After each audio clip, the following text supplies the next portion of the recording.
Terry Uribe, and this is my Lab 1 presentation on constant velocity.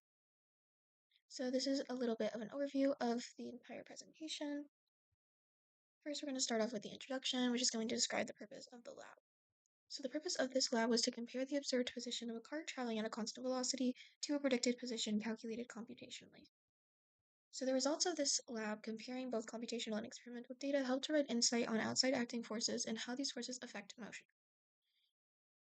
So for this experiment, our model was around the cart, and then we had two ways of creating this experiment. So the first one we used observed position, which is through tracker, and then we did predicted position through GlowScript.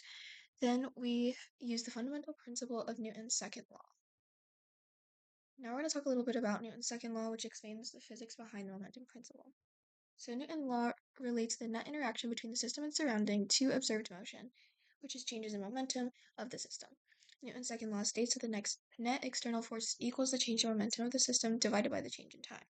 So taking the net force equation of change in momentum divided by change in time, we can create the momentum update formula. This formula can then be used to form the velocity update formula, which we will use in this experiment. Now we're going to go into procedures, which is experimental versus computational models. So a big overview of our procedure. First, we recorded a video of a cart rolling at constant speed along a straight plane. Then this video was imported into Tracker to collect data on the cart's position due to time. Then we created a computational model of the experiment using GlowScript and the experiment 1 starter code. Then both the experimental and computational data was added to a spreadsheet to create a graphical comparison between the two models to help form conclusions on the experiment. For this experiment, the system was the cart, or in the computational, there was the ball. Then the surroundings for the experimental was friction and air resistance, and the computational had no net forces. Here's a little video of Tracker. We took the red dots and I put it as the center of mass to give us a graph over here on the side, which we use in our data collection. So for our initial position, the only position here is x, and it's going to be at 8.062 e to the negative 2. And then from our initial position and the next position, we can use this to calculate the initial velocity, which is calculated from displacement over change in time. And then our total time was 0.933 seconds. Now here's some screenshots of our code. So first, it was assumed that our net force was equal to 0 for this computational section. And then the initial velocity and position were found from Tracker and then put into the code. Then for delta t, it was 0.033 seconds, which was our first time frame from Tracker. Then in this case, the mass of the ball does not affect velocity because the net force is 0, and then we updated the position and velocity. Alright, and then next we have data analysis and conclusion, which compares the results of both models. So looking at this graph, we have the experimental position in the dark purple, and then the predicted position in the light purple. And looking at these graphs, we can see that the experimental position is slightly above the predicted position.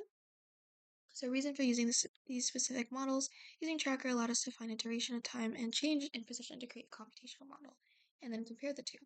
The reasonings for assuming that the net force is 0 is so that the mass can be disregarded in the computational model. Then using Newton's second law allows us to make calculations based on time and position to find a velocity. So while the computational model and the experimental model produce very similar data, the computational model does not take into account certain forces, causing the data to be more linear. The experimental position data includes forces like friction and air resistance, causing the computational graph to be slightly below the experimental data points. Now we're going to talk about some errors which indicate factors which altered the results. So some possible errors include outside forces. There may have been some forces unaccounted for, like friction or air resistance. There may have been some rounding errors that make the results a little less precise. There may have been tracking errors in the placement of the center of mass, and then there may have been some coding errors. Now lastly, we're going to talk about further questions. So what if the positive x and negative x axis were interchanged? All the physics would stay the same. The only difference would be the direction of motion. It would be positive or negative. So then also, what observations can be predicted by your computation model when you set the net force equal to 0? Because the net force is equal to 0 in the computational model, the graph trend is lower, and that means the computational model does not take into account certain forces like friction or air resistance. The net force in the y direction, however, is 0, and this is because the cart keeps rolling the x-plane and prevents the cart from flying up into the air. And that is all. Thank you.